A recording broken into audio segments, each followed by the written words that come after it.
What prompted you guys to create the household budget index? It's almost like the misery index we used to hear about, but kind of on a micro level.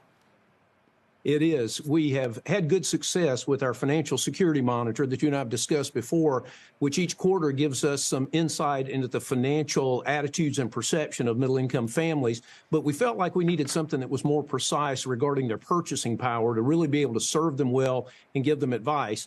And so, along with our economist consultant, we created the Household Budget Index, which measures purchasing power. It's sort of the math behind the perception. And it does tell a very interesting story. It tells that there's some good news as it appears that increase in costs, as we know, or inflation has started to ease a little bit. It's still going up, but not as fast. And purchasing power is improving because our earned incomes are increasing. But at the same time, it's been quite a roller coaster ride for middle-income families. They got a lot of ground to make up. And let's show, as we have in the screen right there, this is indexed to, I think, the year 2019 for the 100 level. So there you can see Jan 19 is kind of the starting point. Things got a little bit better as the pandemic stimulus hit. Then they got a lot worse. June 2022, familiar to all of our viewers, is the month that gasoline prices peaked, the CPI rate peaked, and that household budget index fell all the way down to 85. So, again, a loss of years of worth of purchasing power in just a few short months' time.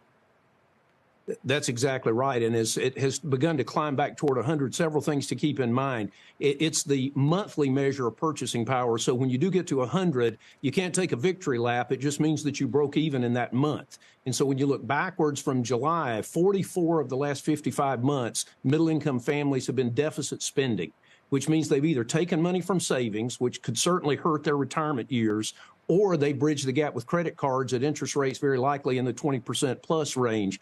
And so that is a tremendous amount to make up. So we've got to get well beyond 100 just to fill in that hole. And then the other perception or view I think we should take a look at is middle-income families were at 100 in 2019, more than 4.5 years ago. Their expectation would not be to be back at 100 4.5 years later. If you put a trend line on that graph, you would probably say their expectations would be at 110%. Right. So we've got quite a way to go to get to where we really need to be for these families. And what does that tell you about the loss of purchasing power and kind of the, that's why I found those comments from the Macy's CFO this morning quite telling, that all of a sudden they're seeing a little spike in delinquencies. What do you think is going on here? I think it tells us that we have to be very careful when things begin to normalize, not to underestimate the damage that was done and how much ground has to be made up. That's what we see as we sit with these families and try to provide financial guidance for them, is they've got a big hole to fill, or they've got a lot of debt to pay off. And so they've got to make real progress in their earned income to be able to make up that lost time. There is a gap there of multiple years that's almost lost time when it comes to, particularly to retirement savings. Can your company, I know you guys offer different kinds of life insurance investment products. I mean, is there a pitch here that you can do something to help them fill that gap? Or is this just a stark realization of what this kind of shape this customer base is in? Well, it's clearly an eye-opener, which I think is the first step in addressing a situation, is to acknowledge how significant it is.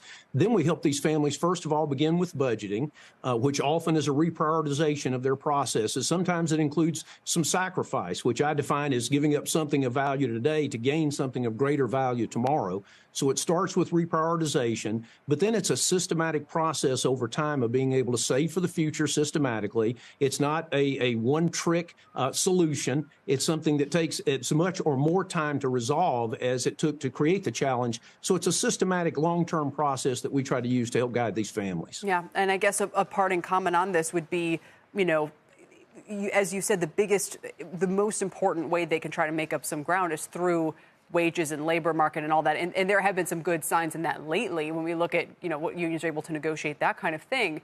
But if there's any signs of weakness there in the next 6 to 12 months, this is not a great starting point.